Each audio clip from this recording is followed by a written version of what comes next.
James Jiler, and I am the Executive Director of Urban GreenWorks and an adjunct professor for FIU teaching global environmental studies.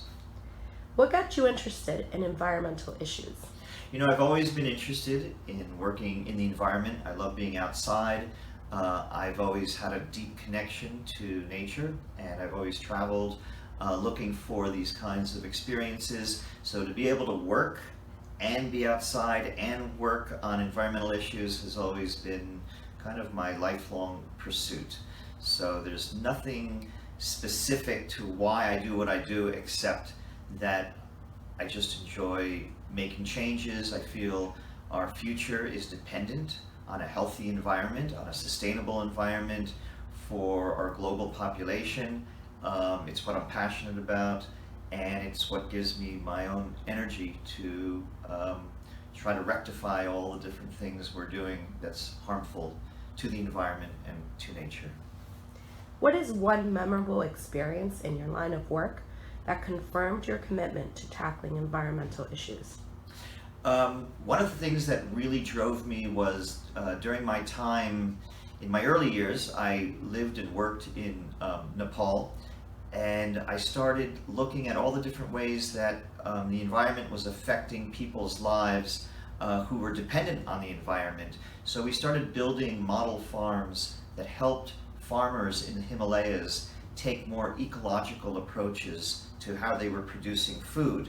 And this was going against the kind of development grain of the US government, which was looking at how do you bring small farmers into this kind of global process of monocultural crop production and making money. So what we started doing, we started building these beautiful model farms in the Himalayas that showed how you can maintain long-term sustainability and healthy land. We saw areas that ran out of water all of a sudden have streams and rivers where there were no streams and rivers, where there was shade, where animals started coming back into these beautiful mountain villages, and the farmers were still productive. So I thought to myself, there's a real impact here where you can have food production and at the same time maintain the health and quality of the natural environment. What interesting projects are you currently working on? Right now we're looking at food security in underserved neighborhoods in Miami and other cities around South Florida, or even in the Caribbean. And we're looking at ways where you can take neglected land and people who are kind of marginalized and turn it into something that's productive, where there's a mutual beneficial relationship between people and plants. So in this case, we have in one of our projects, we run an urban farm in Liberty City. It's an extremely underserved neighborhood, and our farm manager is a woman who came out of one of our projects. We work with women coming out of prison who have long-term substance abuse issues. We build these therapy gardens where they begin to redirect their lives into something positive.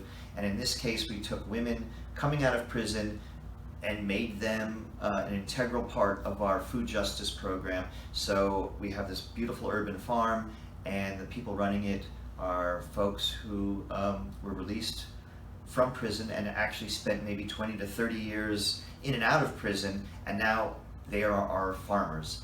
They're bringing food and health and a quality environment to really neglected spaces in Liberty City. So that's one of the projects that we work on that we're really interested in doing. We see that the urban farm is kind of a model for addressing food security and food injustice in low-income neighborhoods. And at the same time, we have a huge school program at Northwestern High School, really looking at how we can improve environmental quality and food security in Liberty City through the research, independent research of high school students. And that's a real interesting program as well. We've been doing that for 5 years, and we have one of the largest high school gardens in the state, and we're building different ecosystems out at Northwestern, to where the high school, which is really known as a football school, is now known as a garden school.